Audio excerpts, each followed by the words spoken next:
Welcome to the deep dive. We're here to unpack complex topics and really pull out the key bits of knowledge for you. Today, we're diving into the stars, looking at an astrological forecast for the week of July 21st to the 27th, 2025. Feels like a really intense week, focusing on authenticity, maybe some healing, and definitely new beginnings. Especially Thursday's new moon looks pretty transformative. Yeah, our source material for this deep dive comes from Tarot by High C, specifically a piece kind of Leo's Roar, Authenticity, Healing, and New Beginnings. You can check them out at tarotbyhake.net if you want more info. So our mission, as always, is to give you that shortcut, cut through the noise, help you get informed, maybe even find a few surprising things along the way. The big theme this week, it seems to be about radical self-expression, but like with purpose. Yeah. Taking actions that are honest, owning your story, not shrinking back. Okay, let's unpack this. This deep dive is really about finding your voice, maybe burning some old scripts and embracing what's truly yours. That's a great way to put it. And the general energy this week, it's interesting. It's really not about proving yourself. It's more about moving towards what feels genuinely yours, Mm-hmm. you know, letting that be authentic and letting it have impact. The core idea here, I think, is that real impact comes from embodying who you are deep down. That's what inspires people. That's what leads from the heart, not chasing validation. That makes sense. Authentic impact versus just seeking attention, especially when the energy is this strong. So how do you tell the difference, maybe? Let's talk about the big shift early in the week. July 22nd, the sun moves into Leo. That's a pretty big deal, right? Pulls us out of that watery Cancer vibe. Absolutely. It's a shift in element from water to fire. So the Mhm. whole feel changes. Our source says elevates drive, inspires creativity, boosts self-assurance. Sounds good. It definitely does. And just for context, when we talk about astrology, these planets make angles aspects. Like a sextile is usually opportunity, square means tension, trine is flow, opposition is balance or tension. Good to keep in mind.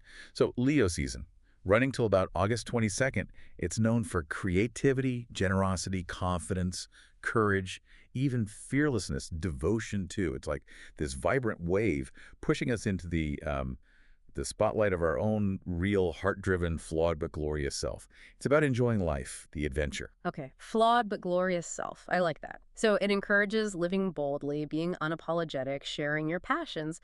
But what about those subtler ways we might, dim our own light, even accidentally? Oh yeah, that The happens. source mentions getting sudden clarity on what matters, or maybe feeling that hunger for attention, or realizing you've been, quote, dimming your own light for people who forgot their sunglasses. Ouch! That phrase really lands, doesn't it? We've all kind of done that. It's a common trap. On a bigger scale, this season is also about balancing our individual brilliance with, like, the group, community, mutual respect, creative collaboration. So shining bright, but not blinding everyone else. Exactly. How do you shine without overshadowing? Because the pitfalls are there.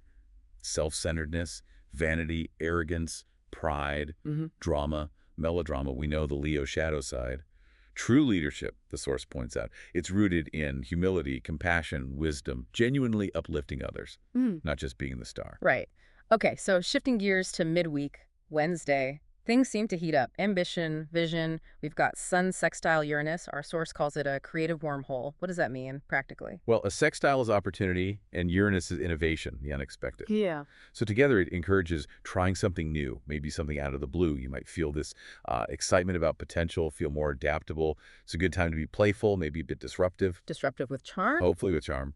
But at the same time, on Wednesday, we have Venus square Mars. Okay, square. That means tension. Often, yes. Here, it can spark conflict, especially in relationships. People might feel more competitive, maybe more critical. So something to watch out for in interactions. Competitive relationship energy. Yeah, suddenly arguing about laundry feels like a G7 summit negotiation. So, any quick advice for Wednesday's sharp edges? Just awareness, mainly. Mhm. Notice if you're feeling overly critical or combative, or if others are. Take a breath, maybe. Mhm. Don't escalate unnecessarily. Good reminder. Okay, then Thursday. Sun trine Saturn. That sounds supportive, right? Ambition ramps up. Yes, trines are generally harmonious. Saturn brings structure and discipline, so it helps ground that ambition. And Sun trine Neptune, too. Vision and magic. Exactly. Neptune adds inspiration, intuition, that touch of magic, so you get drive and vision with this kind of supportive flow behind it. It's a nice combination. But Thursday, main event, the new moon in Leo. Our source says it's one of the most significant of 2025. Why? What makes this one so potent? It really is a big one. It offers this profound chance to reset, especially around confidence, creativity, and how you genuinely want to show up in the world. It's not just about appearances, it's aligning with what feels real inside. The source talks about owning our narrative, even if it means admitting we've outgrown the one we've been living. Wow, okay. Outgrowing your own story. Yeah. It's inviting us to express our authentic frequency, like our unique energetic signature, without being afraid of rejection.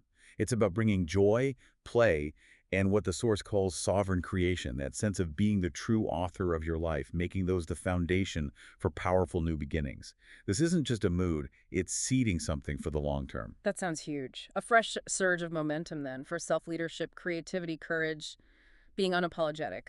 So actions taken around this time could really redefine things for years. The source says, plant a seed of self-reinvention so potent that it roars unapologetic self-worth. That's quite a call to action. It absolutely is. What about the wider picture? What could this new moon trigger out there in the world? Positives and maybe the challenges. Well, on a broader scale, yeah, we could see shifts in leadership, who's in charge, how they lead, unexpected changes in markets, maybe policies. Definitely a push towards more fearless self-expression collectively. Yeah. But the shadow, yeah, we need to be aware of that too. Arrogance is a big one. Childish behavior like tantrums. Over-dramatizing things to get attention. Needing to dominate. Using that roar to intimidate instead of inspire. Okay, so watch out for the ego trips, basically, both in ourselves and others. Definitely. Awareness is key. Let's dig into the specific aspects of this new moon. It's trine Saturn retrograde and Neptune. Retrograde, or RX, that means the planet looks like it's moving backward, right? Time for review. Exactly. Saturn RX asks us to review our structures, our foundations. So this trine brings structure from Saturn and that spiritual vision from Neptune together. Neptune gives the inspiration, the imagination. Saturn RX helps with the discipline follow-through, but maybe after some reevaluation. So you might feel more grounded, more able to take charge, focus your intentions. It also helps connect with your high heart, that deeper center of compassion and intuition. Helps you embody your soul, essentially. Okay, grounding and vision. Then there's the new moon sextile Uranus. Yeah, that's the sparks of genius aspect. Mm. Sextile means opportunity, Uranus means breakthroughs. So expect acceleration, maybe in tech, education, how we talk to each other, sudden announcements, innovative ideas, what the source calls quantum leaps, big, fast progress. Sounds exciting, if maybe a bit disruptive. Both. Disruptive and exhilarating. It's really encouraging creative risks, being open, speaking your truth. And the last big one, new moon opposite Pluto retrograde. Opposition that's tension, needing integration. Yes, often a significant tension. This one, it points towards a potentially major event, something that could reshape the political, economic, social landscape maybe quite suddenly. When the source says power structures tremble, it means established systems of authority could really be challenged, maybe even crumble or be forced to evolve dramatically. Wow. Okay.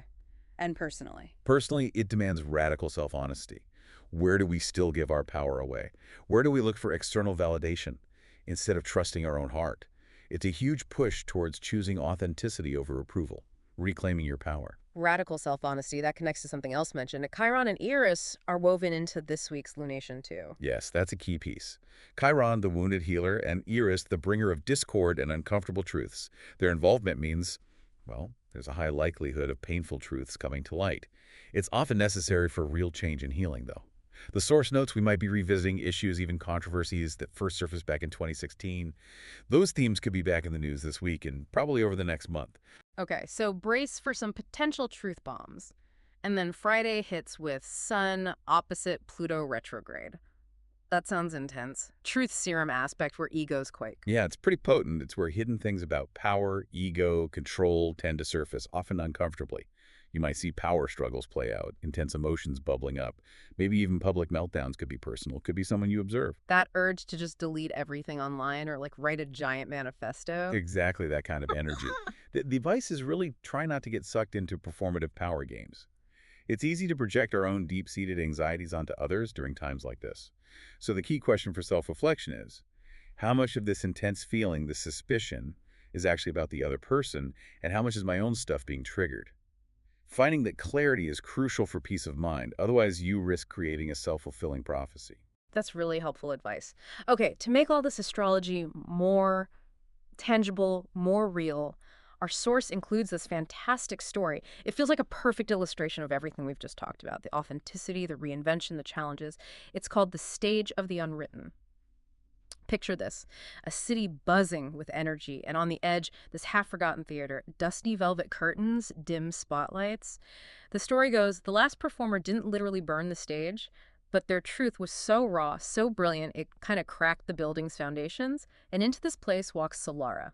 Suitcase, determined eyes. Yeah, Solara. She wasn't famous, not yet anyway. But she had this roar inside her, trapped under years of being polite, of shrinking, of living out scripts other people wrote for her parents, teachers, algorithms, even her own past selves. She'd lived, as the source says, 1,000 borrowed lives. Now she was ready for her own. She steps onto that stage and whispers, "This time, it's real." It's Leo season, the sun's blazing, everyone else seems busy curating their image, chasing likes. Solara, she doesn't want that. She wants to be heard. Wants to burn the pages that don't fit anymore, so she drops the suitcase full of old trophies, edited versions of her past, relationships that only existed in memory, strikes a match, lets the flame touch the paper. You can almost smell the scorched ink. And then she starts, not with a pre-written monologue, but with this roar from somewhere deep, ancient. She talks about real, messy love, dreams that got twisted and then reborn, that quiet battle between being true and being accepted. Every word felt like a heartbeat. Every silence was her reclaiming space. People started gathering outside, drawn by this energy. Some were apparently weeping, not even knowing why. And right then, the new moon in Leo is up there, hidden in the dark sky, but whispering to anyone brave enough, now, begin again.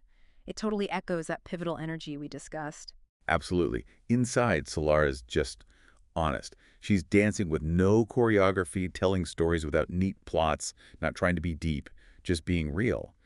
And in that honesty, something amazing happens. Resonance. Her story becomes a mirror, and people in the audience see bits of themselves they'd buried under layers of trying to fit in. Now, like you said, that kind of raw, honest power, it shakes things up, it threatens the status quo. So by Friday, the shadows show up right on cue for that sun opposite Pluto ego backlash. Right on cue. A producer steps in, offers her big money, but only if she'll tone it down, make it more palatable, marketable. A critic slams her, calls it narcissistic breakdown masquerading as art. Ouch. Even a childhood friend unfollows her online, sends a text, "You've changed." The source says Solara almost quit. Almost. That's the key word. Yeah. But instead, she sits under that Leo sky ash on her hands and asks herself this really powerful question. Would I rather be adored or be free? And she chooses freedom. That night, she goes back to the stage. The crowd's smaller, but different, more intense. The source calls them fellow revolutionaries of the soul, not just fans. She talks about leadership, not the kind that demands followers, but the kind that dares others to rise with you. She sings unwritten songs, shows her flaws, invites others to show theirs too. And the story ends with the theater getting renamed the House of Becoming. No fixed schedule, no rehearsals, just a sign. Speak, roar, burn the script, begin again. Every night, a new voice finds its courage. Because the story wasn't over, it was just getting interesting. Wow. So bringing it all back. What does this mean for you listening right now? This deep dive, it's really shown the incredible power of authentic self-expression, hasn't it? And this real opportunity for radical new beginnings. Solara's story just nails the challenges and the triumphs of owning your narrative during this potent Leo time. It really does. And the key takeaways from the stars this week reinforce that. The need sometimes for painful truths to come out so healing can happen. The potential for real shifts in power, both personally and out in the world. And these amazing creative breakthroughs that can happen when we just let ourselves be ourselves. Yeah. And that idea of true leadership, it's about encouraging others to rise alongside you, not about standing alone at the top. So maybe the final thought to leave you with is this deep dive in Solara's journey. They remind us that the stage of our lives is, in many ways, unwritten. What unwritten story are you ready to tell? And maybe more importantly, what script are you finally ready to burn? Something powerful to think about. Thank you so much for joining us for this deep dive.